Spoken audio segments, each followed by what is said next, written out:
Mga lods, tara, samahan nyo ako magluto ng tilapia mga lods. May sponsor tayo niya ngayon mga lods. Luto daw tayo ng ginataang tilapia mga lods. Tara, simulan na natin.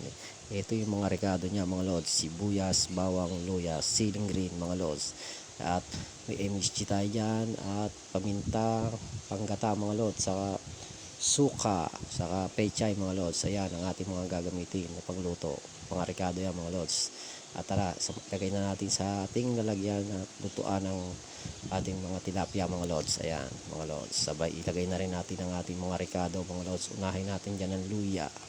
Isunod natin ng sibuyas at bawang mga lods. Ayan, lagay na natin lahat yan mga lods. Tapos huwag natin kalimutan ilagay dyan ng ating siling green mga lods. Para mamaya malambot na yan mga lods. Mamaya sigurado malambot na yan. Lagyan natin ng asin mga lods. Tantiameter lang ginamit natin dyan mga lods. Para kung sakaling matabang, dagdagan na lang natin mga lods. At ang ating MSG at syempre ang ating paminta, huwag natin kalimutan yan mga lods. Lagay natin yan. Lagay natin suka mga lods. Mga kalahati lang ng sachet na yan ang nilagay ko dyan mga lods. Kalahati lang yan. Sabay lagyan natin ng tubig mga lods. Mga higit kalahating baso niyan mga lods. Sabay takpan na natin mga lods. Tara, isa lang na natin yan mga lods. Pagkulo niyan, ilagay na natin ng gata mga lods.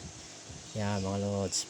Lipat ko nga pala ng lalagyan niya mga lods. Kauliit kasi yung pinaglagyan natin kanina. Pagkakulo ng gata mga lods, ilagay na natin yung pechay mga lods. Ayan. Pagkulungan yan din ulit mga lods ng gata. Tikman na natin yan. Okay na yan mga lods. Pwede na nating hiyain yan mga lods. Okay na yan. Ayan mga lods. Sangoy na natin para makakain na tayo mga lods. Gutom na tayo niya mga lods eh. Tingnan nyo naman yan mga lods kung gaano kabisa yung pagkakaluto natin yan mga lods. So, ayos na ayos yan mga lods. Sigurado paparami na naman kain natin yan mga lods. Tingnan nyo naman yan no? Tara mga lods, kain na tayo. Sama ko pala kumain dyan yung anak kong babae mga lods. Ayan, sa may sili tayo. May patis na may sili mga lods. Tara mga lods. Disclaimer nga pala sa mga washer dyan. May kanya-kanya tayo ng estilo ng pagluluto ng ginataang tilapia mga lods. Sa lahat mga lods, tikman na natin. Oops, ayos sarap, tama-tama lang yung lasa mga lods. Ayos mga lods. Siyempre, tikman din natin yung gulay mga lods.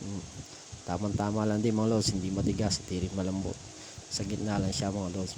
Paparami na naman kain natin yung sa. Kaya mga lods, hanggang dito na lang mga lods. Peace out.